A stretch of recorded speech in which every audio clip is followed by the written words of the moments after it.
آپ کے زیر و زبر غلط ہوں، گھر میں پڑھیں گے تو ہو سکتا ہے آپ کے مخارج صحیح نہ ہو، لیکن قسم خدا کی اگر امام صاحب کے پیچھے پڑھیں گے تو امام صاحب کے مخارج اچھے ہوں گے، ان کی نماز ہو جائے گی، میری بھی نماز ہو جائے گی. صحیح ہے بھائی؟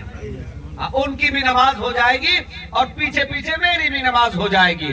ہم گھر میں جب پڑھتے ہیں نماز تو کبھی کبھار ہمارے مخارج صحیح نہ، اور 99% صحیح نہیں ہوتے ہیں. ارے بھائی 1% ہوں گے کوئی جو صحیح پڑھتے ہوں گے. کہتے جانتے ہیں حضرت ہم قرآن کتاب سب کرتے ہیں لیکن کچھ نہیں ہوتا ہے. ہم کہے یار قرآن یعلمون تعلمون پڑھنے کا نام نہیں ہے. قرآن جب پڑھتا ہے ایسا لگے گیت گا رہا ہے. اے لوگوں میں کہنا یہ چاہتا ہوں قرآن جب آپ پڑھیں اور لے کر کے جب بیٹھے تو قسم خدا کی قرآن جب پڑھنے والا قرآن پڑھتا ہے تو قسم خدا کی غیر مسلم اسے بیٹھ کر کے سنا کرتا ہے. ایسا قرآن پڑھا کریں اور صحیح مخارج والے حافظ سے سیکھا کریں. ہے بھائی؟ ہاں. اگر جانتے ہیں آج جو بوڑھا لوگ گھر میں نماز پڑھتا ہے وہی ڈھیر قابل ہوتا ہے، بہت قابل. کہتا ہے امام صاحب ہیں ٹھیک نہیں ہے، حضرت امام صاحب ہے نا آگے. یہ مت سمجھیے گا امام صاحب ہم پہلی بار ملاقات ہے ان سے، یہ مت سمجھیے گا امام صاحب ہمیں کچھ کر دیے ہوں ایسا. یہ پہلی ملاقات ہے ہم سے امام صاحب سے. تو حضرات کہتے جانتے ہیں امام صاحب صحیح نہیں ٹھیک پڑھاتے ہیں اسی لیے ہم گھرے میں پڑھ لیتے ہیں. اور وہ بولے گا جو شرابی ہو، وہ بولے گا جو بے حیا ہو. لوگوں میں آپ سے گزارش کرتا ہوں جن لوگوں نے امام کو سلیکٹ کرتا ہے قسم خدا کی امام ہوتا ہے. سبحان اللہ بول دیں.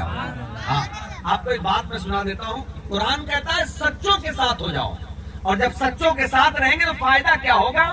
ایک بات میں آپ کو سناتا ہوں سنیے. آج اگر کسی بوڑھے آدمی کو بتائیے گا کہ بابو آپ کے وضو صحیح نہیں ہوتے ہیں، تقریریں ہوتی ہے تو جانتے ہیں عرش اعظم دکھائیں گے ترنت یہیں، اور ترنت یہاں سے اٹھیں گے جنت چلے جائیں گے. جنت اتنے آسان نہیں ہے کہ آپ یہیں سے اٹھیں اور 10 روپے دے کے جنت چلے جائیں گے. جی ہاں، یہ مت سمجھیے گا آپ یہاں سے جنت چلے گا، نہیں.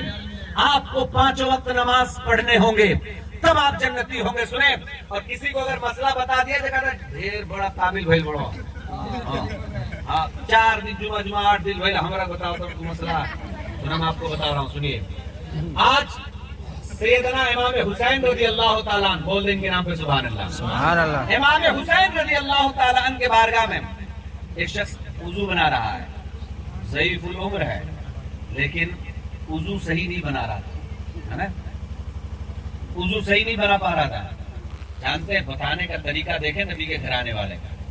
امام حسین فرماتے ہیں کہ چچا میں وضو بناتا ہوں، آپ دیکھیں گے کچھ کمی رہ جائے تو بتائیں گے. سبحان اللہ بول رہے ہیں. سبحان اللہ. ہم وضو بناتے ہیں، آپ اگر کمی رہ جائے تو آپ بتائیں گے. اللہ اکبر. ذرا سنیں. وضو بنانے لگے، وہ اوریجنل مسلمان تھے، رونے لگے کہ حضور آپ سے غلطی نہیں، غلطی مجھ میں تھی. سبحان اللہ بول رہے ہیں.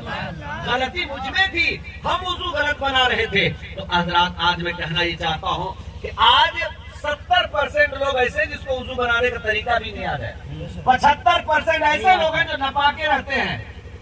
جی ہاں، آپ کہو گے کیسے؟ ہم نواتے 20 کو صابن لگا لیجئے آپ ناپاک کے ناپاک ہی رہیں گے. کہا کیسے؟ سنو غوث پاک کی محفل میں بیٹھے ہو تو چند جملے سن کر کے جاؤ. آپ کو نہاتے ہو تو جانتے کلی کرتے تھے لوگ یہ ختم کر دیتے ہیں. ہاں منہ میں